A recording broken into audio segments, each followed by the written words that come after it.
extra shocked. Queen finally broke silence, bans Lilibet from royal christening over big announcement. The Queen's appearance at Sunday's joint royal christening has been branded extremely good news by one royal commentator, who also pointed out that there's yet to be an update on if or when Lilibets might occur. On Sunday afternoon, Queen Elizabeth II, 95, was among guests attending Zara Tindall and Princess Eugenie's joint christening for their royal babies. Close friends and immediate family members gathered for the ceremony held at All Saints Chapel in Great Windsor Park.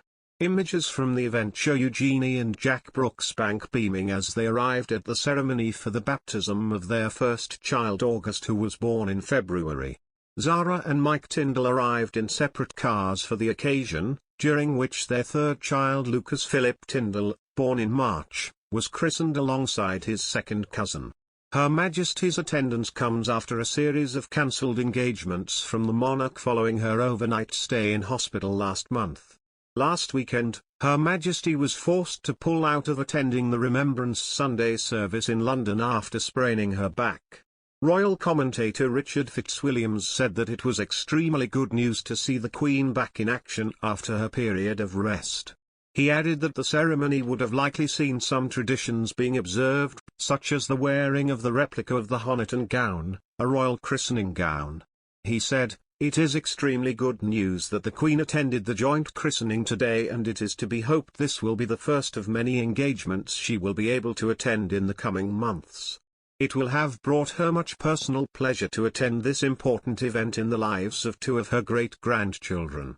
It was decided to keep this, at All Saints Chapel, Royal Lodge, a private event. Some may speculate on the absence of any official photographs or information about it, but there is no real public interest in it, and it is understandable that those involved would wish for complete privacy. Undoubtedly some charming royal christening traditions will have been observed.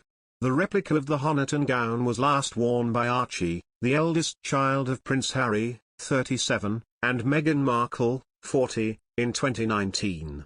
Notably, Mr. Fitzwilliams pointed out that there had yet to be any information about the baptism of the youngest child of the Duke and Duchess of Sussex. He said, Prince Charles and the Duchess of Cornwall brought back some bottles of holy water from the River Jordan, which is used in royal baptisms, on their recent trip. There has been no information as to when or where Lilibet, the Sussex's second child, is to be baptized. The Duke and Duchess of Sussex, who stepped away from royal duties in 2020, welcomed their daughter Lilibet Diana in June. The couple christened their first child Archie, now 2, in a private ceremony 2 months after he was born. Archie was baptized in the private chapel at Windsor Castle. The couple released photos, taken by photographer Chris Allerton, just a few hours after the ceremony took place. Meghan and Harry have not released any information as to whether they plan to christen their daughter or as to whether a ceremony has already taken place. Meanwhile, public opinion of royals wax and wane depending on circumstance. But some members of the British royal family have stayed fairly consistent when it comes to approval ratings. One person who's faced continuous scrutiny from the media and royal watchers is Meghan Markle. The majority of Britain dislikes Meghan, according to a November poll. Meghan and her husband, Prince Harry, have done little to remain royal favourites, with their move to the US and their candid interviews that break royal protocol.